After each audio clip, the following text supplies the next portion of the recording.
When Youngboy left juvenile detention, inspired to become a rapper rather than a robber, it wouldn't take long for others to see the potential that this teenage rap prodigy had. From here, a group of people from his neighborhood, with ties to the music industry as well as the streets, would begin to take him under their wing. Youngboy's first mixtape, Life Before Fame, was actually released under the banner of TBG, with Youngboy and 33 being seen in throwback pictures rocking TBG merch. TBG stands for Top Boy Gorilla, a crew with a storied history in the wild and dangerous streets of Baton Rouge, Louisiana.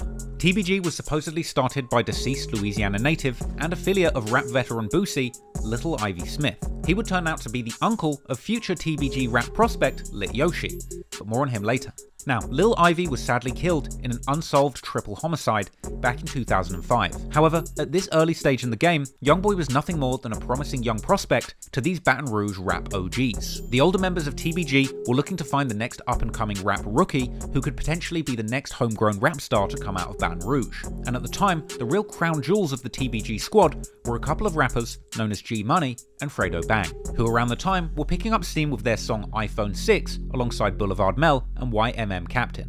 You can tell that Youngboy was truly close with the TBG crew at this point because Youngboy even appeared in the background of the iPhone 6 music video, at one point handing a Gucci bag to Fredo Bang, a moment that would honestly be inconceivable in what would later become a deadly and bitter beef.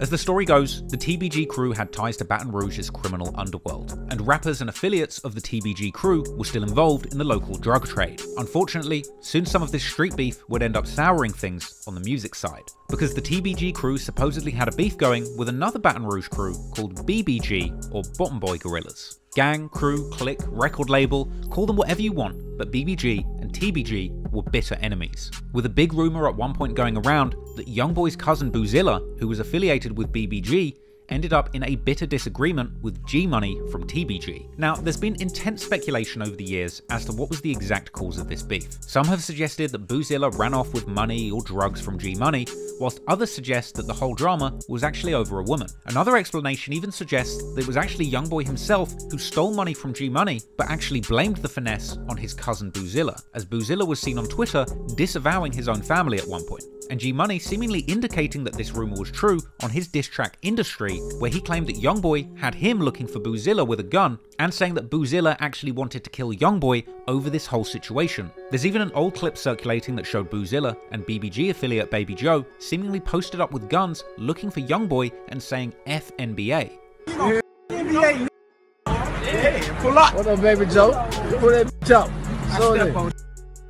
This was unusual because previously Boozilla had claimed to be a member of the group NBA, and even at one point referred to himself as NBA Boosie. Now, I'll explain to you what NBA means in a minute, but just bear with me. Because meanwhile, as that personal beef was developing, another more professional beef was emerging between Youngboy and the TBG crew. According to some, at a certain point Youngboy got frustrated with the TBG label. This was likely due to the fact that he wasn't necessarily getting the money or shine that he thought he deserved from the crew, with their main focus being on building the careers of G Money and Fredo Bang rather than investing in Youngboy. So at some point, Youngboy and 33 would leave TBG, starting their own crew. Initially, 33 and Youngboy wanted a group based on Youngboy's initials, Kentrell Golden, or KG. Since KG also means kilograms, the initial idea was to call their crew Weight Gang, another reference to the drug game. At first his name was like KG, but then we got like, that's where the Weight Gang come from. But what did KG stand for? Like his initials, that's his name. Right. But Weight Gang was one of the first things he had came up with. But clearly that name wasn't really hitting the spot. So later on, a few of the members of this crew were just chilling, sitting on their porch,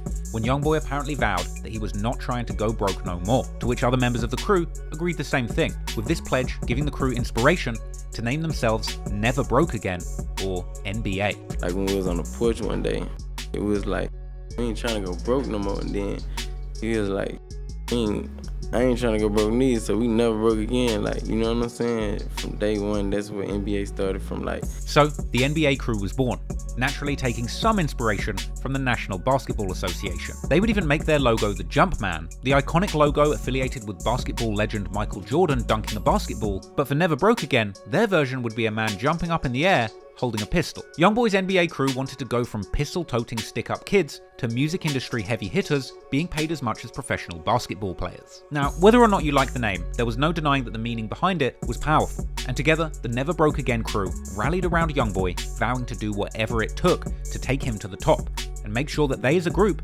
never go broke again. So before we dive any deeper into the goings-on of the Never Broke Again crew, let's just take a quick look at some of the main members of that collective so that you can follow everything that's about to go down in this long and complicated story. If you found that clip interesting, please hit the like and subscribe button, and if you want to watch the full-length version of this video, check out the documentary on my main channel, Trap Law Ross, and if you want the uncut version of that documentary with 30 minutes of footage I cannot show you on YouTube, then head on over to patreon.com/traplawross, where you can watch all of my best videos completely uncut for just $2. And if you want to keep in touch and get updates on the next documentaries that I'm going to be dropping, make sure you follow me on Instagram at TrapLawRoss. Appreciate it. Peace.